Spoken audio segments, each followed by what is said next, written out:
We're back. This might be the quickest turnaround we've ever done, Rube. Back-to-back podcasts.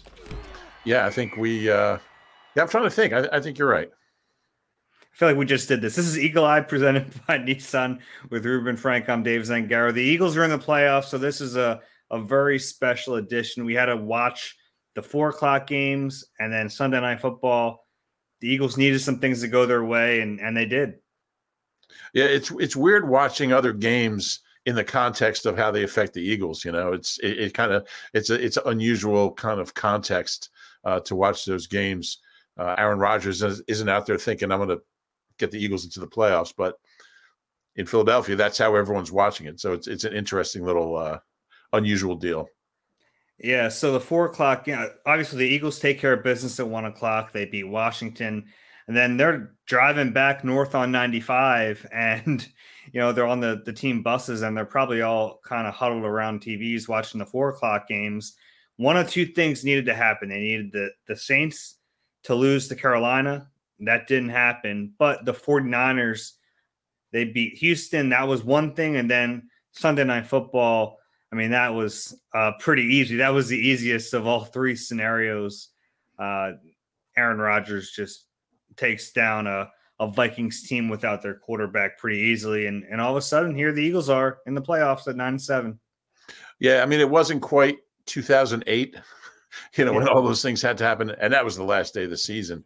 Obviously, the Eagles could have, they could have still gotten in next weekend. But it's just fun to see how all these things fall into place. I think once, and both those games were close. I mean, the Niners, it was a one possession game for the longest time. They were down. Mm-hmm. I remember when I left, when I got in my car, they were losing, I think, and then they got a field goal. And then it's like once they were up 2 possessions, it's like the Eagles are going to the playoffs because you knew the Vikings weren't going into Lambeau and winning with Pace Mannion or whatever his name is, and so I think once Trey Lance, it's funny for a North Dakota State quarterback to help the Eagles into the playoffs, right, Dave?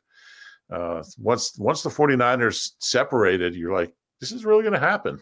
It was a fun day. It was fun to watch everything happen. And I don't know what the final was with the Packers. Was it 37-10 or something? 10, yeah. Yeah, so the Eagles are a playoff team. It's really wild. 4 times in the last 5 years.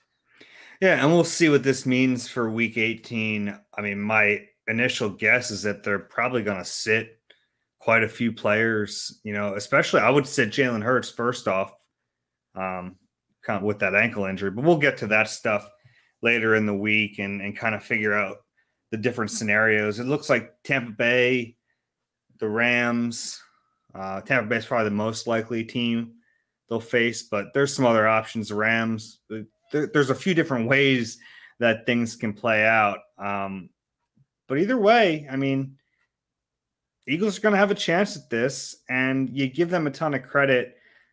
We wanted to first talk about Nick Sirianni because it's rare for a rookie coach to do this, and not just to turn around a 4-win team from last year, but to have a 2-5 team and turn them into a playoff team. It's impressive.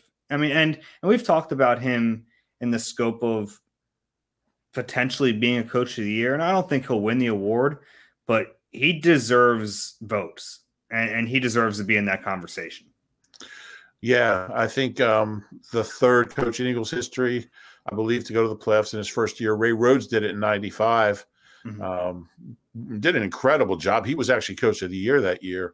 And it was similar because, Rich Cote had gotten fired and the team was a mess, and Ray came in. It was just in shambles and really had to change the culture of the team and get them to believe in themselves. And that 95 team, and they won a playoff game. They beat the Lions 58-37 at the Vet. And then Chip Kelly, he gets there in 2013 and did a great job. He was coach of the year. Really, I mean, obviously it went south fairly quickly by late the next year, but really did a terrific job coaching in 13 because Andy certainly left the cupboard bare in 2012. That team lost, 8 of the last 9 games or something like that. So this is right up there with that. Now, it's kind of funny because they ended up being 2 coaches that didn't have sustained success here. So I'm not sure if there's a lesson there or anything, but it just shows how rare it is. Eagles have had 22 coaches, I think it is, in their history. So he's really done a terrific job, and took a lot of grief early on for things that really were irrelevant to the coaching job he was doing. And I mean, he's here to stay. They got themselves a good coach. You know what I appreciate about Nick Sirianni is that all that crap happened and he didn't change, like not even publicly.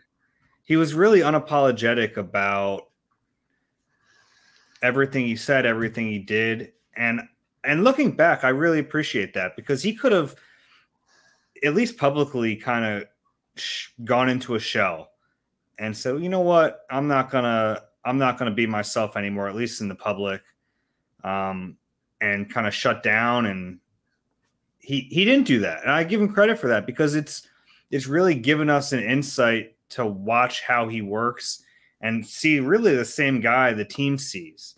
So, you know, he could have shut down and said, well, I'm just going to be really like iron face here in front of everyone and not give much. But I appreciate that he's kind of been really open. A lot of the messages he's said publicly are almost identical to the messages he's giving the team. So we've had a unique insight to watch how this thing got turned around. Yeah, he's incredibly open with his process and explaining his thought process. And, you know, it could have gone the other way too, where like a lot of coaches would be like, I tried to tell you, you know, plant growing underground. What are we since then? We're 7-2. You didn't listen to me, did you? I mean, a lot of coaches would go that direction. I told you so direction. He's not like that. He's and you can see why the players buy in, why they believe in him, why they gravitate toward him. He's very clear. You know, he's very clear, which, you know, maybe if you saw his first press conference, you wouldn't have characterized it that way. But once you really, you know, get to know him and listen to him 3 times a week, like we do, 3 or 4 times a week, he's very clear articulating his message. He's passionate. There's a simplicity to his message, you know, Dave. There's like it doesn't get all convoluted, kind of like I am right now. There's a real simplicity that makes it easy to convey, easy to get across, and easy for the players to kind of, you know, really think about and believe in. And he's like that with us, and he's like that with them, and it's who he is. It can be perceived as corny, but it frickin' works. And if that stuff works on the older players, the veterans in the back of the room who are usually, you know, cracking jokes and rolling their eyes at each other, if it works on them, it's working on everyone. Yeah, he's very genuine. And that's part of the reason I think people weren't very happy about what they saw early in the year, because he's so open about it. And it did come off as a little hokey, but I've been so impressed by the job he's done. And we're talking about the leadership aspect of it, but he's also the top offensive coach, and they've really completely changed everything offensively, and you give him a ton of credit for that too. Yeah, so what he's done has been nothing short of remarkable. Let me ask you this: if he doesn't get Coach of the Year, I mean, who would you vote for? Belichick? I mean, he's done a great job without Brady, obviously. LaFleur's probably gonna, get a lot of votes. Yeah, he deserves it. But I think Nick should be top 3. You know, I don't know if you vote for 3 different guys or how the voting works. I don't even know who votes, but yeah, he really does remind you in a lot of ways of Andy Reid. It took Andy, you know, 2 years to kind of get the thing turned around, but the similarities are kind of striking, just as far as the simplicity of the message and the consistency of the message, the even keel stuff. I mean, he's just, you know, Andy didn't have the same kind of phrases that, you know, that Nick does, the same jargon, but it was the same sort of message. The one day at a time stuff. It's just finding a new way to say that, a new way to package it. And if the players believe, then it works. Hey, there's so much to explore in Valley Forge and Montgomery County, Pennsylvania. Montgomery County is composed of charming towns and main streets, each with its own personality, style, and unique vibe. Whether you're looking to get away with your family or enjoy a special trip with your friends, leave behind the stress of planning and use our guide to find some of the most amazing things to do. Explore which town and which main street suits you the best, or visit them all. Visit makeitmainstreet.com to plan your getaway today. So, Rube, in the time that we started this podcast, we got a little bit of news. The Eagles-Cowboys game next week is now a 8:15 p.m. start on Saturday. So Saturday Night Football for the Eagles. And I believe that will be Reed Stinett's first primetime start of his career. Yeah, we'll see what happens there. But I guess there's a chance the Eagles could then play Saturday in the playoffs. So maybe that's giving them some time. I don't know. Yeah, I don't know if they look at it that way, but yeah, I think it's, I mean, yeah, at this point, but it's kind of odd that a game that might not mean anything would be a primetime game. You would think they might take that into consideration. I don't think they call the Eagles and ask who they're starting at quarterback before they flex it, but we'll worry about that later in the week. Yeah, I mean, it could end up being a positive for the Eagles if they kind of get extra time to rest players. They're probably already going to rest players, and then you have a little bit more time, presumably before the playoffs. Yeah, well, whenever they play, they'll have an extra day. So, yeah. Yeah, that's true. All right. So I wanted to kind of take you back. The Eagles are 2-5. They're flying home from Las Vegas, the low point of the season. And that's a long flight. That's a long time for them to kind of sit in it. And I know a lot of guys on the team are already watching film, trying to correct it. Some guys are probably trying to sleep it off. At that point, did you ever think we'd be here? Yes. At 2-5. I did. I honestly did. I really did. I just, and you know, I wrote it that week. I was like, you look at the schedule, even at 2-5, and you looked at what quarterbacks they were about to face. Now, we didn't know exactly how deep some teams are going into their depth chart, but we knew that the Bradys and the Mahomes and the Carrs and the Daks, they weren't going to see any of those type of guys for a while. If, you know, Dak's the only one they could see again.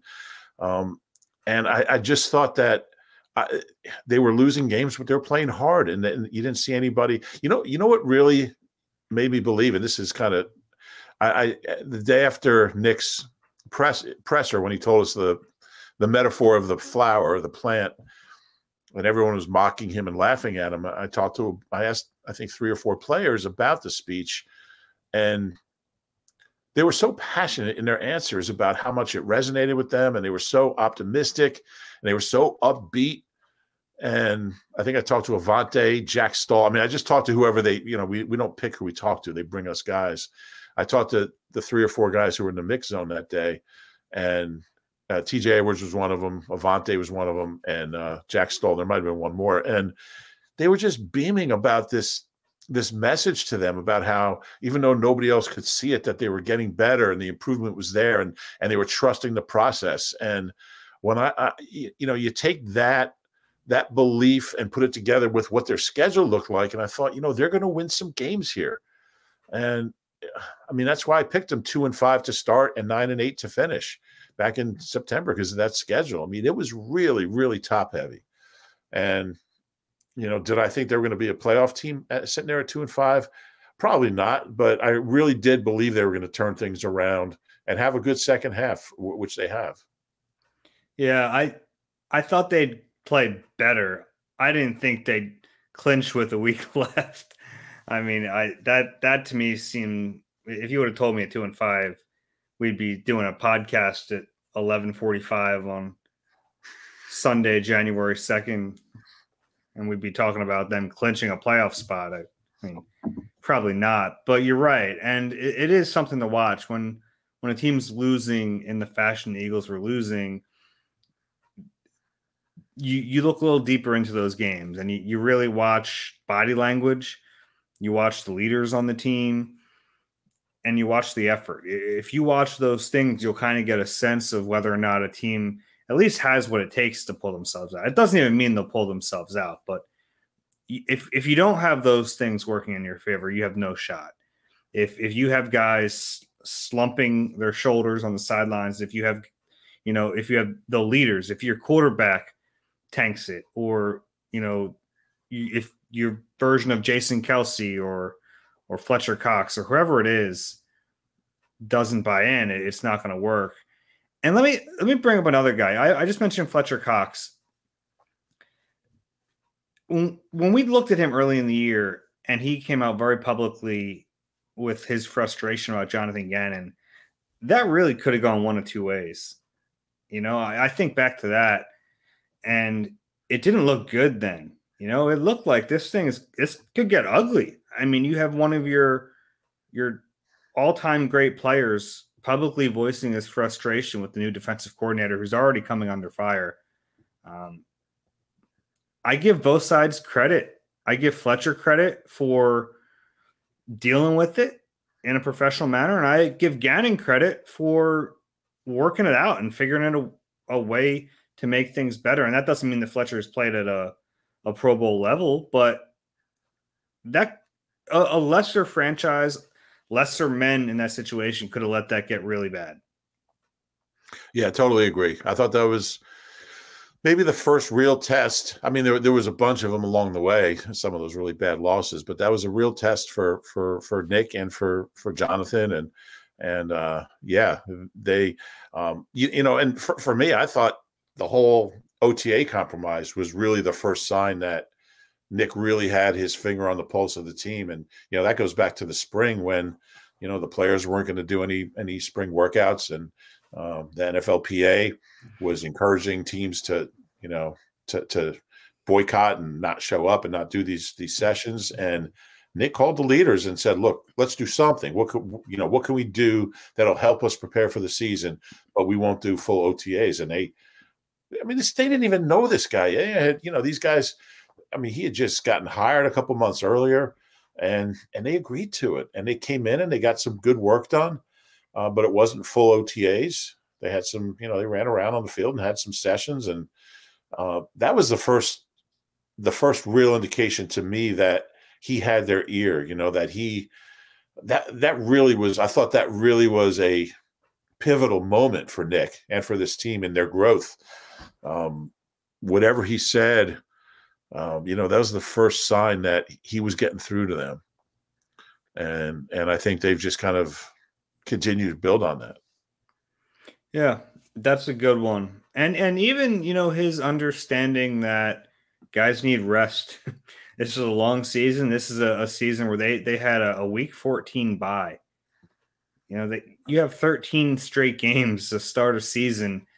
You better be able to manage your players and their bodies and get them to that point. So, the short practices in training camp, giving veteran days off, turning Wednesdays into walkthroughs, all those things showed obviously there's a tangible side to it where these guys are healthier because of it. But I think the players appreciate that, they respect that. They appreciate that. And he is kind of a player's coach, and they want to fight for him. And you don't have to be a player's coach. I mean, there have been plenty of coaches that, quote unquote, a player's coach, plenty of coaches that are hard asses. And Nick has his moments where he can certainly get after guys, but he certainly seems to have a good feel for how to manage personalities and how to kind of cater to his players and make them fight for him. Yeah, that's all totally true. I think I got to admit, I was skeptical of the training camp regimen. I always believe that you need to tackle, you need to practice tackling to tackle. You need to do goal line. You need to, I've covered 35 training camps. So, I've seen it done, lesser and lesser each year because some of this stuff gets legislated out. But even now you can still do a lot more than they did, but they did do it. It was all about, mental work. And they they certainly practiced hard and at a good clip. I think the pace was the tempo was good, but there wasn't, they weren't real super physical practices. And boy, you go down to Atlanta for the opener and they're physically ready. They're tackling well and they're, being the physical defense. So he won me over as far as that. I had my doubts whether that, that sort of kind of new agey training camp without a lot of hitting would work. That's really, it's kind of like a new, but here we are 4 months later and they're 9-7. They 9-7. Yeah. It's incredible. 9-7. I picked them 9-8, Dave. I don't know what that means as far as the Cowboys game, but I picked them 9-8. But yeah, all those things, I think. And he didn't do it to pander to the players. I mean, I think he really believes that the best way to get them prepared is to be mentally sharp, do what you have to do on the field, keep it to a minimum, keep them off their feet, and just keep them as fresh as possible. All those things you said, the shorter practices, the Wednesday walkthroughs, it all, given the veterans a rest day. I mean, Kelsey and Fletch, Rodney, I mean, those guys don't really practice all that much, and I mean, they're all playing their best football, all three of them. I mean, Kelsey's played great all year, but the other two playing their best football right now. So definitely really has his finger on the pulse of what these guys need, when to go tough. Like, I mean, they went really, really hard in the joint practices with the Jets. I mean, that's, but I mean, that was the hard work and then backed off again. So I think all that stuff is related to where they are now. Yeah. All right, let's look at this team and where they are. Some pleasant surprises. We can just ping pong this back and forth a little bit. You already used ping pong in the first podcast today, Dave. Yeah, but I used it in the first one. Now we're in the second one. I'm allowed to. It resets. Okay, you can use ping pong twice in two different podcasts on the same day. Yeah, it's a back-to-back streak now. It'll be in Streak Finder later, and we won't be able to find it because it crashes. We're getting loopy now. Do you have any ping pong? Have you ever seen them? What was that? Pigeons playing ping pong, the band? Oh no, I was thinking literal. Oh no, I don't mean actual pigeons playing ping pong. No, they're yeah. Anyway, I'm not supposed to go on tangent, so I won't mention. But really impressive band. One of the greatest guitar players I've ever seen. I think his name's Jeremy Schoen. Amazing. Anyway, what do you got? Thanks for not going on a tangent there. Pleasant surprises. Yeah. I mean, I think the rookie class is one for me. Just really up and down. We saw Jacoby Stevens out there today for the first time. Made a big tackle. He did on special teams. Yeah, he did. This is really everybody. I mean, Tui Peloto, didn't really make a big impact, but and obviously Jacoby Stevens is the first time he played, but really everybody all the other draft picks played and made an impact. From obviously Devontae and Landon Dickerson, first time since 95, the Eagles' first round pick and second round pick both started at least 12 games.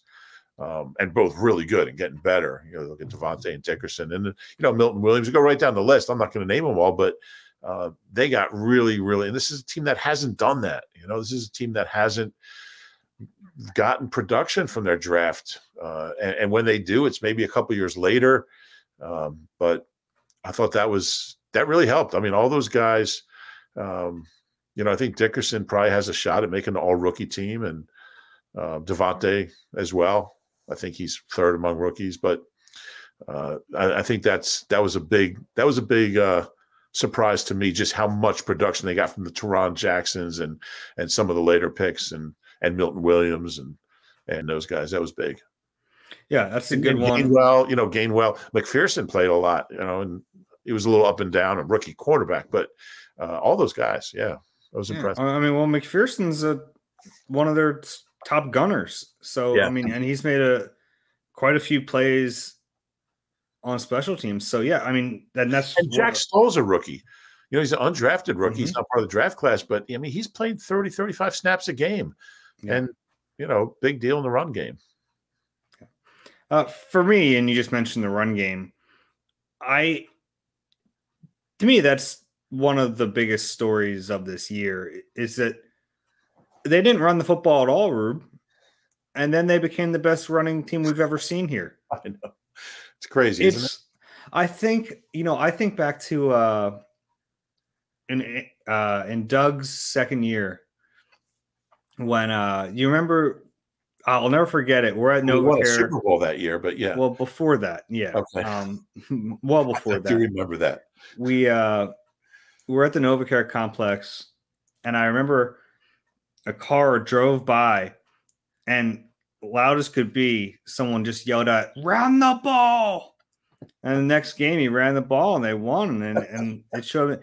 I always think about that, and that's kind of what happened on a larger scale here. It's like Nick Sirianni got bullied into running the football by the city, and they realized, oh, we're pretty good at this, and it became their offense. I can't remember a team just completely flipping what they do the way this team did. I don't know if it's ever happened. I don't know if there's a way to quantify it. It would take forever to do it, but I wonder if it's ever happened. And I still look at those first two drives in Vegas as really the key point that convinced Nick we can do this. Now, Miles got hurt and they really didn't do it the rest of the game, but the next week in Detroit, 46 carries, 200 something yards, and they didn't stop. And yeah, that was their path to a lot of things. That was their path to wearing down defenses. It was their path to less pressure on Jalen. It was their path to time of possession, winning time of possession. It just did so many things. It really turned the season around. I mean, they started running the ball. And I think it made the O-linemen really happy as well. And that's a good thing to have those guys happy because they're all just so good at it. And, I think that stretch is where Dickerson really started to blossom. We saw him just mauling people in the run game. I think obviously that's when they started winning. I mean, that Detroit is when they've been they're 7-2 since then. They're 7-2 since the emphasis on the run game. I think they did run for like 130 against Vegas, but most of it was in the first two drives. But the transformation was remarkable. And I think it took a while till people really kind of were comfortable in the fact that Nick was going to keep dialing it up, because we kept thinking, all right, he's going to go back to like Big Red would always go back to like, being Big Red and throwing it 60 times a game. But Nick stuck with it and he committed to it and he understood. And what makes it more impressive was that early in the year, there were times where he would get away with it or like get away from it. And his reasoning made no sense. He'd be like, well, we got down. And you're like, it was the same score when he did. Like his reasonings, it never made sense when he was trying to explain away why he didn't run the ball. So it made me think that he just doesn't want to. Well, I think he wanted to come in and be a passing offense. I don't think there's any question, but it's equally obvious that this team's at its best when they're running it 35 times a game. And Jalen's better. The passing game works better. It's no secret that if you're throwing all the time, you're just a sitting duck out there. And if teams know what you're going to do, you're a lot easier to defend. And I don't know how many games they would have won if this happened earlier. Maybe the Niners game. That's probably the only one, so maybe they would have won that game. But hey, at least it clicked at some point and became the identity of this team. There's no question about it. Let's do just two more. Do you have one? And I'll give you one after. What are we doing again? How pleasant surprises. Yeah, I'll give you one. The linebackers. They don't have all pro linebackers, but TJ Edwards, I don't think Alex Singleton had his best game today down in Washington, but he's played really well since he got back in the lineup. And TJ has been really good since he started playing, like really good. And you can even throw Davion Taylor in there when he was playing a lot. It's been a while since we've seen him, but he had a stretch there where he was playing well. Yeah, he was. And he's different than those guys because he's just kind of more of an athletic, running around, making plays type guy. But yeah, he showed a little bit. But I think that when the season started, I thought, this team might need a complete linebacker overhaul. But I think TJ Edwards, at the very least, he can be on my team. I think he's a player, and he's getting better too. And I think Singleton ideally is probably a role player, special teamer, and that's fine. But for the most part, he's played well since he came back. But I still think they need to upgrade there. But I think the overall play of the linebackers, especially the second half of the season, has been a surprise. Yeah, that's good. I'll give you one last one. Jake Elliott. Okay. He's been very good. He's missed 3 kicks all year. One of them was blocked, and they've needed him. I mean, they needed him on Sunday. He made a 42-yarder and a 41-yarder in a really tight game, and he made them.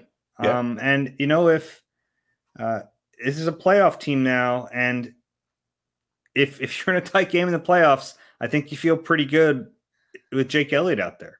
It's a huge bounce back year. Last year, I was thinking, man, they put all this money into this guy, and now they're just stuck with him. But he's had quite a turnaround.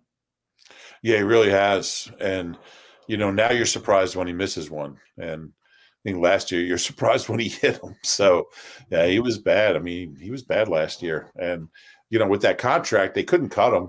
They couldn't cut him this year. I wonder if he had like a minimum type deal. I think they might have. At the very least, they would have brought someone else in to kick. But, yeah, he's been really, really solid. And, yeah, that's good. Those are good. I wasn't prepared for this, but I came up with some good ones anyway. Hey, What was your idea? I know. I still wasn't prepared. Score big with the AAA Eagles MVP membership, along with the superb roadside assistance and discounts you've come to expect from AAA. Get exclusive Eagles-related perks. For all the details, visit AAA.com/Eagles.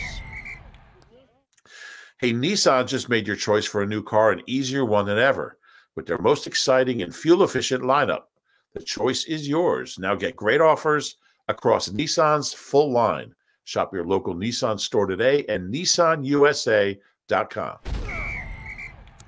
All right, Rube, this is a playoff team now. We don't know who they're going to play, but either way, they're going to face a good team in that wild card round. If it's Tampa Bay, if it's Los Angeles Rams, if it's the Cardinals, it's going to be a good team. It's going to be a tough matchup.